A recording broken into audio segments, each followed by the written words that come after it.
Bible एक वर्ष में। नमस्कार, आप सबका बाइबल एक वर्ष में स्वागत है। आप सब ने जो कदम उठाया है प्रभु के वचन सुनने के लिए, यह हमारे जीवन के अंधेरों को दूर करेंगे और हमें प्रभु के प्रकाश में चलाएंगे।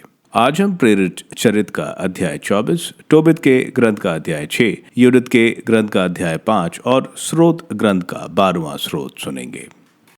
प्रभु का वचन सुनने से पहले आइए हम ईश्वर से प्रार्थना करें।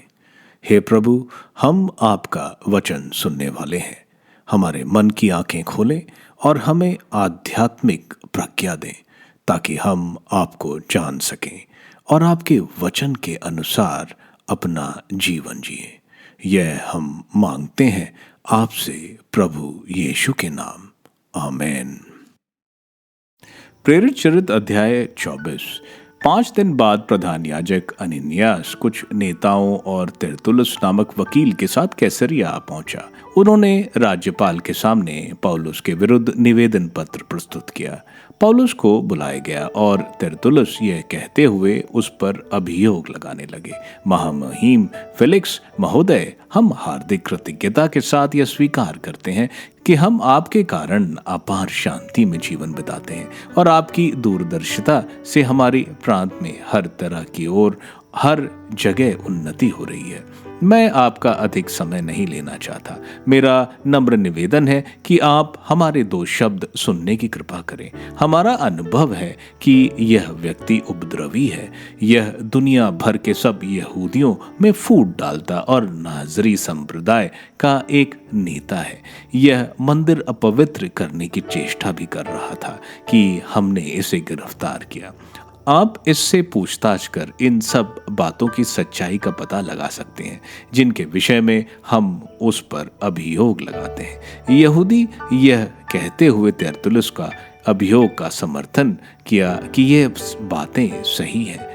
राज्यपाल ने पौलुस को बोलने का संकेत किया और उसने यह उत्तर दिया, मैं ये जानकर आत्मविश्वास के साथ अपनी सफाई दे रहा हूं कि आप बहुत वर्षों से इस राष्ट्र के न्यायाधीश हैं और परिस्थिति पूर्ण रूप से समझ सकते हैं। 12 दिन से अधिक नहीं हुए कि मैं आराधना करने यरूशलेम गया। किसी ने ना तो मंदिर में, ना सभागृह में और ना कहीं शहर में मुझे किसी से विवाद करते लोगों को उकसाते देखा है। जिन बातों के विषय में ये अब मुझ पर अभियोग लगाते हैं, यह आपको उनका कोई प्रमाण नहीं दे सकते। मैं आपके सामने इतना अवश्य स्वीकार करूंगा कि यह जिसे संप्रदाय कहते हैं, मैं उसी नवीन पंथ के कारण अपने पूर्वजों के ईश्वर की उपासना करता हूं, क्योंकि जो कुछ संहिता तथा नबियों में लिखा है मैं उस पर विश्वास करता हूं और ईश्वर पर भरोसा रखते हुए उनकी तरह आशा करता हूं कि धर्मियों तथा अधर्मियों का पुनरुत्थान होगा। इसलिए मैं ईश्वर तथा मनुष्यों की दृष्टि में अपना अंतःकरण निर्दोष बनाए रखने का निरंतर प्रयत्न करता रहता हूँ। कई वर्षों तक विदेश में रहने के बाद मैं अपने लोगों को दान पहुंचाने और मंदिर में भेंट चढ़ाने आया। एशिया के कुछ यहूदियों ने मुझे मेरे शुद्धिकरण के बाद मंदिर में ऐसा करते पाया। मेरे साथ ना तो कोई भीड़ थी और ना वहां कोई उपद्रव था। यदि उन्हें मेरे विरुद्ध कुछ कहना था तो उनको यहाँ उपस्थित होकर मुझ पर अभियोग लगाना चाहिए था। नहीं तो ये ही बताएं, जब मैं महासभा के सामने खड़ा था तो उन्होंने मुझमें कौन सा दोष पाया था। हाँ, मैंने उनके बीच खड़ा होकर ऊंचे स्वर से यह कहा था, मृतकों के पुनरुत्थान के कारण आज आप लोगों के सामने मुझ पर मुकदमा चल रहा है। फेलिक्स नवीन पंथ के विषय में पूरी जानकारी रखता था। उसने सुनवाई स्थगित कर दी और यहूदियों से कहा, कप्तान लूसियस के आने पर मैं आप लोगों के मुकदमे का फैसला करूंगा। उसने शतपति को आदेश दिया कि वह पौलुस को बंदीगृह में रख ले, उसे कुछ सीमा तक स्वतंत्रता दें और उसके अपने लोगों में किसी को भी उसकी सेवा परिचर्या करने से नहीं रोके। कुछ दिनों के बाद फेलिक्स अपनी यहूदी पत्नी द्रुसिला के साथ आया। उसने पौलुस को बुला भेजा और ईसा मसीह में विश्वास का विवरण सुना। जब पौलुस न्याय, आत्म संयम तथा भावी विचार के विषय में बोलने लगा तो फेलिक्स पर भय छा गया और उसने कहा, तुम इस समय जा सकते हो, अवकाश मिलने पर मैं तुमको फिर बुलाऊंगा। उसे पौलुस की ओर से रुपया मिलने की भी आशा थी, इसलिए वह उसे बारंबार बुला भेजता और उसके साथ बातचीत करता था। 2 वर्षों के बाद पोर्सियस फेस्टुस फेलिक्स का उत्तराधिकारी नियुक्त हुआ। फेलिक्स ने यहूदियों को प्रसन्न करने के लिए पौलुस को बंदी गृह में छोड़ दिया। तोबित का ग्रंथ अध्याय 6, मछली का बचाव। यह सुनने पर उसने रोना बंद कर दिया। पुत्र स्वर्गदूत के साथ चला गया। कुत्ता उसके साथ निकलकर दोनों के पीछे हो लिया। चलते चलते शाम हो गई और उन्होंने पहली रात दजाला नदी के तट पर बिताई। जब तोबिया स्नान करने नदी गया तो नदी में एक बड़ी मछली निकली और उसने लपक कर उसका पैर निगलना चाहा। स्वर्गदूत ने उससे कहा, मछली पकड़ लो। युवक ने वह मछली पकड़कर उसे सूखी भूमि पर पटक दिया। स्वर्गदूत ने उससे कहा, मछली को काटकर उसका दिल, कलेजा और पित्तकोश सुरक्षित रख लो। उसकी अतड़ियां फेंक दो। दिल, कलेजा और पित्तकोश दवा के काम आते हैं। युवक ने मछली काटकर दिल, कलेजा और पित्तकोश अलग रखा। उसने मछली का कुछ अंश भून कर खाया और कुछ अंश पर नमक छिड़क कर रख लिया। इसके बाद वे आगे बढ़ते रहे। मेदिया के पास पहुंचकर युवक ने स्वर्गदूत से यह प्रश्न किया, भाई अजरिया, मछली के दिल, कलेजे और पित्त किस रोग की दवा है? उसने उत्तर दिया, जो पुरुष या स्त्री शैतान या दुष्ट आत्मा से सताया जाता है, उसके सामने मछली का दिल और कलेजा जला दो और वह उसे छोड़कर फिर कभी उसके पास नहीं फटकेगा। पित्त ऐसे मनुष्य की आंखों पर लगाया जाए जिसको मोतियाबिंद हो गया हो और वह अच्छा हो जाता है। टोबिया से सारा की चर्चा। मेदिया में प्रवेश करने के बाद और एक बदाना के पास पहुंचकर रफाएल ने युवक से कहा, भाई टोबियास। उसने उत्तर दिया, मैं प्रस्तुत हूँ। उसने कहा, हमें यह रात रगुएल के यहाँ बितानी है। वह तुम्हारा संबंधी है और उसके सारा नामक एक पुत्री है। उसकी कोई पुत्र नहीं और सारा के सिवा उसकी कोई पुत्री भी नहीं। तुम उसके सबसे निकट संबंधी हो।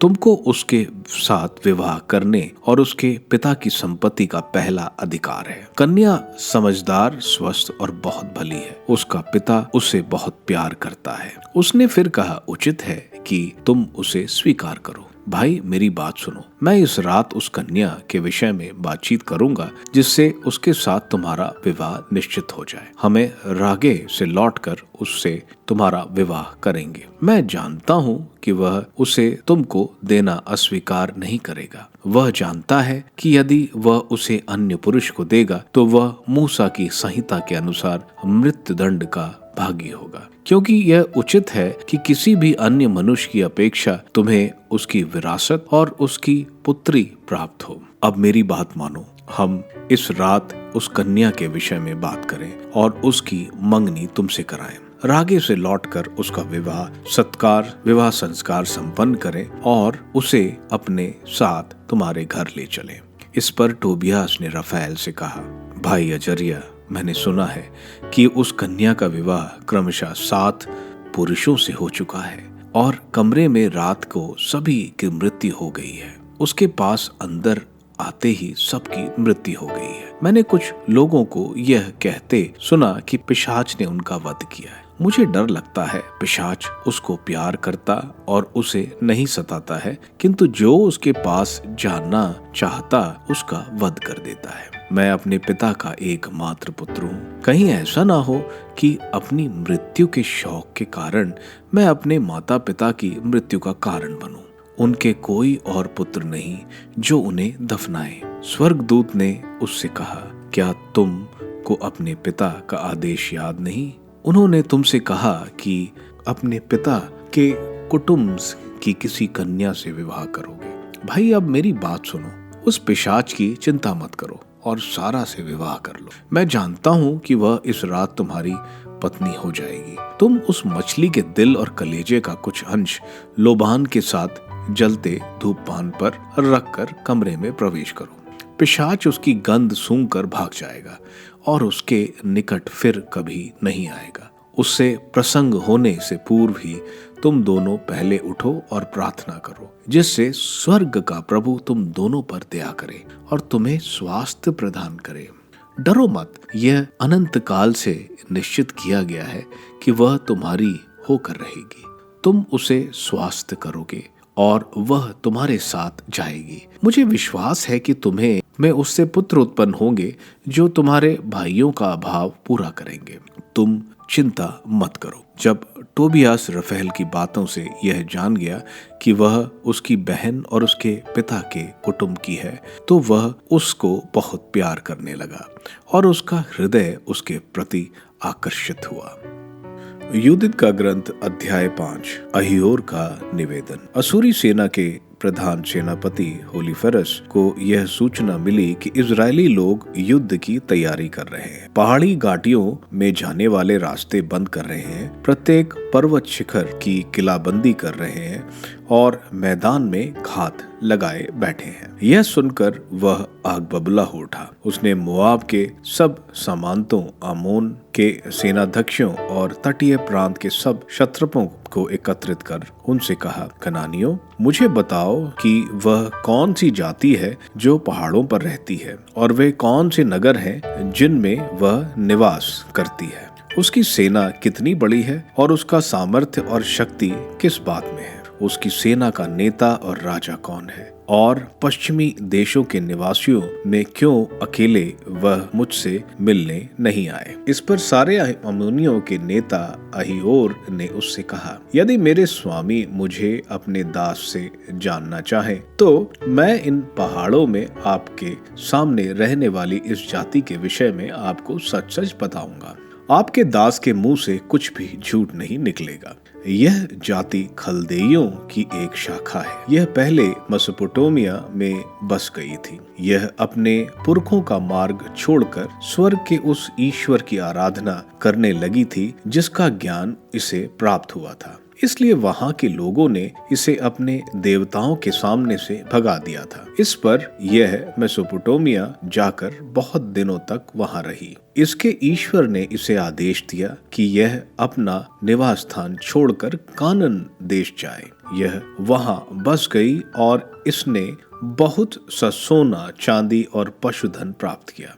जब समस्त कानान में अकाल पड़ा तो यह जाति मिस्र चली गई। वहां रहते समय इसे भरण पोषण मिला और यह इस प्रकार फूलती फलती रही कि इसकी संख्या की गिनती असंभव हो गई। मिस्र के लोगों ने इस पर अत्याचार किया, इसे गारा और ईंट बनाने का काम देकर इसे नीचा दिखाया और दास बना लिया। इसने अपने ईश्वर की दुहाई दी और ईश्वर ने समस्त मिस्र पर ऐसी विपत्तियां ढाई जिनसे मिस्री अपनी रक्षा नहीं कर सके और उन्होंने इस जाति को अपने देश से भगा दिया। ईश्वर इसके लिए लाल समुद्र सुखाकर इसे सिनई और कादेश बर्ने के मार्ग पर ले गया। इस जाति ने उजाड़ खंड में रहने वाले सब लोगों को भगा दिया और यह अमोरियों के देश में बस गई। फिर इसने अपने बाहुबल से हेशबोन के सब निवासियों का विनाश किया। इसके बाद इसने यरदन नदी पार कर समस्त पहाड़ी प्रांत अपने अधिकार में कर लिया। यह कानन, परिजी, यबूसी, सिखेमी और सब गिरगाशी जातियों को अपने सामने से भगाकर बहुत समय तक वहीं बसी रही। जब तक यह अपने ईश्वर के सामने पाप नहीं करती थी तब तक यह सुकुशल रही, क्योंकि इसका ईश्वर जो अधर्म से घृणा करता है इसके साथ था। परंतु जब यह निर्दिष्ट मार्ग से भटक गई तो यह बहुत से योद्धाओं द्वारा निर्बल होती गई और अंत में बंदी बनाकर अपने देश से निर्वासित की गई। इसके ईश्वर का मंदिर ध्वस्त किया गया और इसके शत्रुओं ने इसके नगर अपने अधिकार में कर लिए। अब यह फिर अपने ईश्वर की ओर अभिमुख हुई और जहाँ यह निर्वासित की गई थी वहां से लौटी। इसने फिर यरूशलेम अपने अधिकार में में कर लिया जहाँ इसका मंदिर है, और यह पहाड़ी प्रांत में बस गई जो उजाड़ था। अहियोर की चेतावनी। स्वामी और प्रभु, अब यदि जाति दोषी है और अपने ईश्वर के विरुद्ध पाप करती और हमें इसके अपराध का पता चल जाता है तो हम ऊपर चढ़कर इसे पराजित कर दें, किंतु यदि इस जाति में कोई अधर्म नहीं तो मेरे स्वामी इससे दूर रहो। कहीं ऐसा ना हो कि इसका प्रभु ईश्वर इसकी रक्षा करे और समस्त पृथ्वी की दृष्टि में हमारा अपमान हो। अहियोर का कहना समाप्त होने पर तंबू के आसपास खड़े सब लोगों ने इस पर आपत्ति उठाई। होलीफरस के उच्च पदाधिकारी, समुद्र तट के निवासी और मुआबी उसका वध करना चाहते थे। उन्होंने कहा, हम इन इजरायलियों से नहीं डरेंगे। इस जाति में ना तो घमासान युद्ध करने का साहस है और ना बल, इसलिए स्वामी हेलीफोरस, हम आगे बढ़े और आपकी सेना इसका भस्म करेगी। स्तोत्र ग्रंथ स्रोत 12। ईश्वर का सत्य निष्ठा। संगीत निर्देशक के लिए सप्त में एक स्रोत दाऊद का। प्रभु रक्षा कर, एक भी भक्त नहीं रहा। मनुष्यों में सत्य का लोप हो गया है। लोग एक दूसरे से झूठ बोलते और कपटपूर्ण हृदय से चिकनी चुपड़ी बातें करते हैं। प्रभु चटुकरों और डींग मांगने वालों का सर्वनाश कर, जो कहते हैं हम अपनी वाणी के बल पर विजयी होंगे, हम जो चाहेंगे वही कहेंगे। हमारा प्रभु कौन है? प्रभु कहता है, मैं अब उठूंगा, क्योंकि असहाय सताए जाते हैं और दरिद्र आह भरते हैं। जो तिरस्कृत हैं, मैं उनका उद्धार करूंगा। प्रभु की वाणी परिशुद्ध है, वह चांदी के सदृश्य है जो 7 बार घड़ियों में गलाई गई है। प्रभु तू ही हमें सुरक्षित रखेगा और इस पीढ़ी से हमारी रक्षा करता रहेगा। दुष्ट जन चारों ओर मंडराते हैं और मनुष्यों में नीचता का बोलबाला है। प्रेरित चरित्र के अध्याय 24 में संत पौलुस सिजरिया में कैद हैं। उनको यरूशलेम से रोमन सिपाही सिजरिया लाए, क्योंकि यहूदी उनको वहां मार देना चाहते थे। 7 दिन बाद प्रधान याजक अनन्यास, कुछ वरिष्ठ यहूदी और एक वकील के साथ सिजरिया आए। वकील टर्टुलस ने गवर्नर फेलिक्स को बहुत बड़ा चढ़ाकर तारीफ की। हालांकि फेलिक्स इसके योग्य नहीं था। फेलिक्स वास्तव में एक गुलाम था जिसको सम्राट क्लॉडियस ने रिहा किया था। यह गुलाम का मनोभाव उसके हृदय में हमेशा रहा। वो बहुत क्रूर था। उसकी क्रूरता और नीतियों के कारण यहूदियों में बहुत बगावत हुई थी। उसकी पत्नी ड्रुसिला हेरोद एग्रिपा की पुत्री थी। वह सीरिया के राजा एसिसस की पत्नी थी। इसको फेलिक्स ने अपनी पत्नी बनाया, जो उसकी 3 पत्नियों में से एक थी।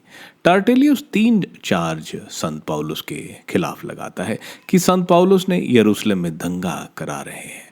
वह नाजरीन ग्रुप के रिंग लीडर यानी प्रभु यीशु के अनुयायी हैं। रोम के लिए दंगा बहुत महत्व रखता है। यरूशलेम में बहुत दंगे हो चुके थे, इसलिए वह इसको बहुत गंभीरता से लेते थे। दूसरा, उनको मंदिर की पवित्रता भंग करने का आरोप लगाते हैं, जो बहुत गंभीर आरोप है। फेलिक्स संत पौलुस को बोलने का मौका देते। इस पर संत पौलुस बोलते हैं कि 12 दिन पहले ही वह यरूशलेम गए और वहां मंदिर में पूजा करने गए, यानी वह अपनी यहूदी रीतियों का भी पालन कर रहे थे, क्योंकि वह यहूदियों के ईश्वर पर विश्वास करते और जिन्होंने उनको अपने बेटे प्रभु यीशु मसीह को दिखाया। मंदिर में ना तो उन्होंने किसी से झगड़ा किया और ना इसका कोई गवाह है। वे सिर्फ यहूदी धर्म को नई पथ यानी द वे के अनुसार अनुसरण करते थे। क्रिस्तियों को पहले क्रिस्तियन नहीं कहा जाता था, उनको नई पथ या द वे मानने वाले बोला जाता था, क्योंकि प्रभु यीशु मसीह ही नया पथ द वे है। संत पौलुस बोलते हैं इन्हीं ईश्वर के विश्वास में उनको पुनरुत्थान में विश्वास दिलाता है और इसलिए वे अपना अंतकरण हमेशा साफ रखते हैं। फेलिक्स सबूत की कमी या यहूदी को निराश ना करने की वजह से लूसियस, जिसे रोमन ऑफिसर ने मंदिर से संत पौलुस को भीड़ के बीच से निकाला था, उसके आने का इंतजार करने को कहते हैं। फेलिक्स इस केस का न्याय में दिलचस्पी नहीं दिखाता। संत पौलुस सिजरिया में 2 साल कैद में रहे, लेकिन उनको लोगों को मिलने की छूट थी। फेलिक्स अपनी पत्नी रुसिला, जो यहूदी थी, संत पौलुस से मिलते हैं दवे के बारे में जानने के लिए। जब अंतिम न्याय के बारे में वो सुनता है तो वो डर जाता है और संत पौलुस को वापस कैद में भेज देता है। टोबित के ग्रंथ के अध्याय 6 में हम देखते हैं एक मछली टोबियास के पैर को खाने आती है। देवदूत रफेल के कहने पर टोबियास उसको पकड़ लेता है। उस मछली का हृदय, जिगर और पित्त को अलग कर लेता है। देवदूत रफेल बताते हैं कि पित्त और जिगर जलाए जाने पर शैतान भाग जाता है, वहीं पित्त आंख की अंधापन दूर करेगा। इसके बाद देवदूत टोबियास को सारा के पास जाने को बोलता है, जो कि उसी के रिश्ते में है, और उससे शादी करने को बोलता है। वह अपने पिता के संपत्ति की अकेली वारिस थी, लेकिन टोबियास डर कर पूछता है कि अब तक 7 पति मारे गए हैं, क्योंकि अस्मदेउस दानव सारा के पास किसी को जाने नहीं देता। देवदूत उसके जिगर और हृदय को जलाने से शैतान भाग जाएगा, यह बात टोबियास को बताता है और फिर टोबियास मान जाता है। यूडित के ग्रंथ के अध्याय 5 में होलीफरस जनरल को एक और इज़राइल का पूरा इतिहास बता रहे हैं कि इज़राइल के ईश्वर उनके लिए लड़ते हैं। अगर वो पाप में नहीं है तो उनको कोई नहीं हरा सकता, लेकिन अगर हमें मालूम चलता है कि उन्होंने पाप किया है तो हम उनको जरूर हरा सकते हैं। लेकिन बाकी सारे नेता इस सुझाव से बहुत गुस्सा होते हैं और जनरल होलीफरस को बोलते हैं कि वे लड़ने जाएं। स्रोत ग्रंथ के 12वें स्रोत एक विलाप का स्रोत है, समाज के गिरते स्तर और गरीब का शोषण। लेकिन स्रोतकार ईश्वर के वादों पर पूरा भरोसा करता है। ईश्वर का वचन हमेशा सच और भरोसेमंद है। आप सबको धन्यवाद ईश्वर के वचन सुनने के लिए। मैं आपसे विनती करता हूं कि आप बाइबल एक वर्ष में को दूसरों के साथ शेयर करें, क्योंकि प्रभु का वचन स्वयं प्रभु यीशु है। प्रभु को दूसरों को देने वालों को प्रभु की आशीष जरूर मिलेगी। मैं आप सबका बड़ी बेसब्री से कल इंतजार करूंगा। धन्यवाद।